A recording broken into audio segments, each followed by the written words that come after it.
You're listening to the Faeries and Folklore podcast by Ronel. I'm dark fantasy author Ronel Janse van Vuuren. With nearly a decade of digging around in dusty folklore books, researching creatures of imagination that ignited my curiosity, I'm here to share the folklore in a nutshell and how I reimagined it for my writing in An Origin of the Fae. This is the Faeries and Folklore podcast. Hi, I'm your host, Ronel Janse van Vuuren. You can just call me Ronel. In today's episode, we're continuing our exploration of the Fae realm. This episode is brought to you by my Origin of the Fae book series. You've met them on the podcast, now see them in action. Go to ronelthemythmaker.com/Origin of the Fae series for more. And remember, that's Fae with an AE. You can now support my time in producing the podcast, researching, writing, and everything else involved by buying me a coffee. This can be a once-off thing, or you can buy me coffee again in the future at your discretion. Go to buymeacoffee.com/Ronel to support me.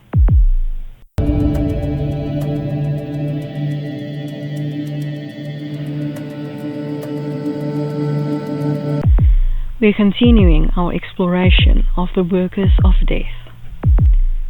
Today's fairy, Questing Beast, Folklore in a nutshell by Ronel. The questing beast, or beast glutton, the barking beast, is a creature from Arthurian legend and the subject of several quests by famous knights.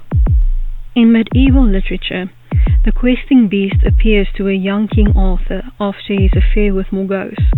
She turned out to be his half-sister, though he didn't know it at the time of the incestuous act that resulted in Mordred, who, of course, destroys the kingdom in the end. King Pellinore then confides to Arthur that it is his family's responsibility to destroy the beast. Merlin then discloses that the beast was born from a princess who lusted after her own brother, who wasn't interested in her, slept with a demon who promised she'd get what she wants if she accuses her brother of rape. But the brother is then torn apart by hounds, and she then gives birth to a monster that makes the same sound as the hounds that tore her brother apart. Eventually, Sir Percival, Sir Palamedes, and Sir Galahad chases the beast into a lake, and Sir Palamedes slays the beast. In this way, the beast's story is a symbol of incest, violence, and chaos that destroys Arthur's kingdom. The original depiction of the questing beast is that of a beautiful pure white creature the size of a fox. The sound coming from it was supposedly its offspring tearing it apart from the inside. This changed at some point to the unwieldy appearance so well known to modern audiences: the head of a snake, body of a leopard, haunches of a lion, and the feet of a hart. Its name comes from the sound that comes from its belly, that of a pack of hounds barking and yelping. The questing beast is only quiet when it drinks, but while quenching its unbearable thirst, its poisonous saliva fouls the water for all who follow. And now for my interpretation of the Fae, in An Origin of the Fae, Questing Beast. The questing beast, or the beast glutton, barking beast, has the head and neck of a rinkles, body and speed of a cheetah, and the sound that comes from them is closer to the laughter and groaning of spotted hyenas than the fabled braying hounds. It can spit its venom at its quarry, which then burns through them without a cure, death following swiftly. Its bite is also deadly. The questing beast only appears when things are out of balance, whether nature or magic. It cannot be killed. It is there to bring back balance by killing the source of the imbalance. And now for a little bonus.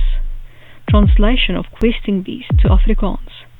Keffende kreatuur. This is of my own making. I hope that you've enjoyed this episode of the Faeries and Folklore podcast and that you've learned something new about fairy. Remember that you can get a transcript of this episode in the description. If you're new to the podcast why not go and grab your free copy of Unseen, the second book in the fairy tale series, on my website, ronelthemythmaker.com. Loads of folklore, magic, and danger awaits. Take care.